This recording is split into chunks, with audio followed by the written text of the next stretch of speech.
Search करना एक ongoing process है और आप इसको बहुत फ्रीक्वेंटली करना चाहोगे, बहुत फास्ट करना चाहोगे, ठीक है। तो अगर आपको कोई पेड टूल यूज़ नहीं करना है, जैसे Ahref हो गया या SEMrush हो गया, बहुत सारे ऐसे टूल्स है, लॉन्गटेल प्रो हो गया, अगर आपको ये सारे पेड टूल्स यूज़ नहीं करने हैं या आपके पास क्रेडिट कार्ड डिटेल्स नहीं, आप उसको फ्री में अपना जो कीवर्ड रिसर्च है, आप इनिशियली अपने करियर में अपना इनिशियल सर्चेस के लिए आप थोड़ा बहुत एक ओवरव्यू चाहते हो, तो उन केसेस में हम लोग यहाँ पे एक टूल यूज़ करेंगे जिसका नाम है Ubersuggest क्रोम एक्सटेंशन, ठीक है। सो नॉर्मली आपने Ubersuggest as a website use किया होगा, बट ये क्रोम एक्सटेंशन है। चलिए इसको हम लोग इंस्टॉल कर लेते हैं। राइट, तो ये क्या करता है, एज अ एक्सटेंशन ये हम लोगों को over the web page only हम लोगों को दिखा देता है वो सारे स्टैटिस्टिक्स हमारे सर्च रिजल्ट्स के अगेंस्ट। तो मतलब आपको कहीं जाना भी नहीं है और आप जब भी कुछ भी सर्च करोगे गूगल में तो डायरेक्टली आपको वहीं पे ये वो सारे डिटेल्स दिखा देगा। Let's consider for hand sanitiser.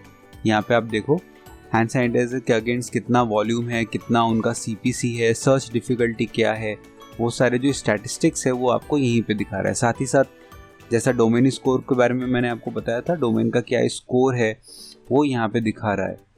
सो इस तरह से आप देखो, ये डोमेन का स्कोर मैंने आपको बताया था ना, जो जितना ज़्यादा डोमेन स्कोर होगा उसको उतना हाईली रैंक किया जाएगा। सो ये भी एक रैंकिंग डिसाइड करने का एक मेट्रिक होता है।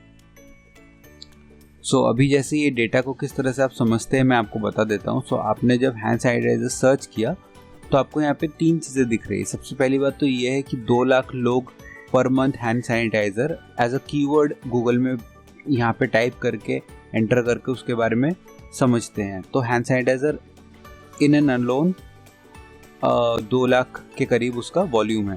फिर डेटॉल हैंड सैनिटाइज़र का 74,000 है, hand sanitizer Dettol 74,000, Himalaya hand sanitizer 18,000। तो ये अलग अलग वॉल्यूम आ रहा है, ठीक है।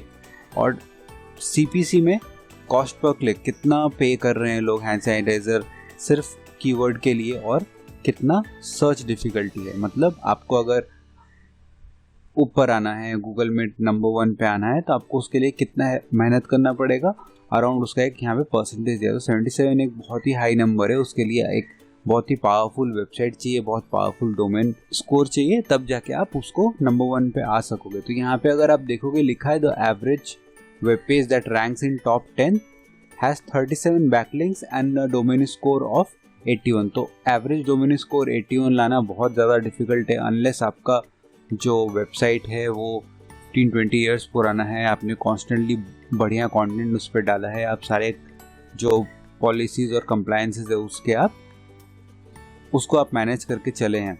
सो ये बहुत डिफ़िकल्ट होने वाला है। पर हाँ, ये है कि हमने जो कीवर्ड भी सर्च किया है बहुत ही शॉर्ट कीवर्ड है। अगर आप यहाँ पे लॉन्ग टेल कीवर्ड यानी कि आप लॉन्गर कीवर्ड सर्च करेंगे जिनका वॉल्यूम कम है, जिस पे कंपटीशन कम है, तो आपका जो सर्च डिफ़िकल्टी है वो भी कम रहेगा और आपका CPC भी उसी हिसाब से कम रहेगा। सो हम लोग चूँकि यहाँ पे SEO के बारे में बात कर रहे हैं, तो हम लोगों को यहाँ सर्च डिफ़िकल्टी देखना चाहिए। तो अगर आपको बढ़िया कीवर्ड्स चाहिए तो आप उनको गूगल में सर्च करिए। सर्च करने के बाद आप यहाँ पे देखिए, ओवरऑल एनालिसिस के लिए आपको इधर ही मिल जाएगा। तो जो कम सर्च डिफ़िकल्टी वाला जो नंबर है वो बढ़िया रहेंगे अगर आपका वॉल्यूम उससे मैच करे, ठीक है। तो हम लोग यहाँ पे एक लिख के देखते हैं, जैसे best hand sanitizers in India, हम लोग उसको नैरो डाउन कर देते हैं। जब हम इसको और नैरो डाउन करेंगे तो आप यहाँ पे देखोगे कि search top 10 hand sanitizers in India, volume 140 आ रहा है और सर्च डिफ़िकल्टी सिर्फ 20 है। इसका मतलब ये है कि इसके ऊपर रैंक करना ईजी रहने वाला है, क्योंकि सर्च डिफ़िकल्टी सिर्फ 20 ही है और 140 सर्चेस है। तो अगर आपको 140 सर्चेस में से अगर आप 50% सर्चेस लेना चाहते हो और आपको टॉप पे आना है, तो आप इस कीवर्ड पे एक आर्टिकल आप लिख सकते हो। सो इस तरह से आपको कीवर्ड रिसर्च करना है। आपको ये समझना पड़ेगा कि वो कीवर्ड का वॉल्यूम कितना है।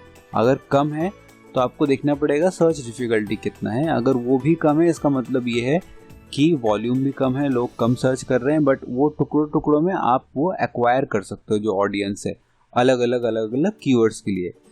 सो इसी तरीके से आपको कीवर्ड रिसर्च करना है। नॉर्मली कैसा होता है, Ubersuggest जब आप यूज़ करते हो तो आपको इससे रिलेटेड और सारे भी कीवर्ड्स मिलेंगे। अभी जैसे हम लोग यहाँ सजेशन में अगर क्लिक करते हैं तो आपको यहाँ पे ऊबर सजेस्ट का ही वेबसाइट खुल जाएगा, ठीक है। और ऊबर सजेस्ट का वेबसाइट खुलने के बाद यहाँ पे आप और भी कई सारी चीज़ें आप पता कर सकते हो। तो अभी जो हमने यहाँ पे सर्च किया उसके हिसाब से आप यहाँ पे सजेशन देखो, best hand sanitizers in India 320। तो हम लोगों को एक सजेशन यहाँ पे मिल रहा है और नंबर भी अराउंड 36 है ऑरेंज में, तो ये थोड़ा डिफिकल्ट होने वाला है। तो अगर आप यहाँ पे देखोगे estimated competition in organic search, the higher the number the more competitive, ठीक है। तो मेरे हिसाब से, मेरे पॉइंट ऑफ व्यू से, अगर आप 25 से नीचे हो और आपका वेबसाइट कंसिडरेबली न्यू है तो आप कम सर्च डिफ़िकल्टी वाले कीवर्ड्स पे आप वर्क करो, उसके रिलेटेड आप कंटेंट लिखो। चांसेस है कि आप इनमें पार्ट्स में आपको काफ़ी सारा वॉल्यूम मिल जाएगा। सो दोस्तों, Ubersuggest as a Chrome extension के बारे में सिर्फ इतना ही। आप इसको इंस्टॉल करिए, बहुत सारा आपको स्टैटिस्टिक्स मिलेगा, जैसे बैकलिंक्स के ऊपर स्टैटिस्टिक्स मिलेगा, आप कीवर्ड के ऊपर देख सकते हैं। और मेन जो बहुत ज़रूरी चीज़ है वो ये है कि एक ओवरव्यू आपको यहाँ पे मिल जाएगा कि उनका डोमेन स्कोर वगैरह कैसा है, फर्स्ट पेज पे कौन सारे लोग रैंक कर रहे हैं। तो यहाँ पे हमने एक बहुत ही ऐसा हार्ड हिटिंग, एक बहुत ही इंपॉर्टेंट जो कीवर्ड है जो आज के टाइम पे कोविड रिलेटेड चल रहा है उसको लिखा है। तो यहाँ पे बहुत ज़्यादा ही हाई स्कोर है, नो डाउट ये पूरे पेज पे ही रहने वाला है क्योंकि बहुत सारे लोग इसको टारगेट कर रहे हैं। बट आपसे आपके बिजनेस रिलेटेड कोई एक ऐसा कीवर्ड होगा जो हाईली रैंक कर सकते हैं जिस पे आप, तो वो सारी चीज़ों के लिए जो इनिशियल कीवर्ड है वो तो आपको खुद से ही सर्च करना पड़ेगा। आपके बिजनेस में कौन सा ऐसे जार्गन्स यूज़ होता है, किस तरह से लोग बात करते हैं, पहली चीज़ क्या आप सर्च करना चाहते हैं, वो कीवर्ड आपको यहाँ पे पुट डाउन करना पड़ेगा गूगल में। बट एक बार आपने उसको डायरेक्शन दे दिया तो आप टूल से बहुत सारे चीज़ों को समझ सकते हैं और अपना डेटा ड्रिवन डिसीजन ले सकते हैं। सो मेक श्योर करिए कि अगर आप पेड टूल्स भी यूज़ करते हैं तो साथ ही साथ आपके पास ये टूल गूगल क्रोम में इंस्टॉल्ड होना चाहिए ताकि आपको बहुत क्विकली ओवरव्यू मिलता रहे। आप गूगल में कुछ भी सर्च करें, आपको फटाफट से एक जनरलाइज्ड नंबर आपके ब्रेन में फीड होता रहे ताकि आप आगे चल के डेटा ड्रिवन डिसीजंस ले सकें। सो दोस्तों, इस लेसन में सिर्फ इतना ही। Thank you so much.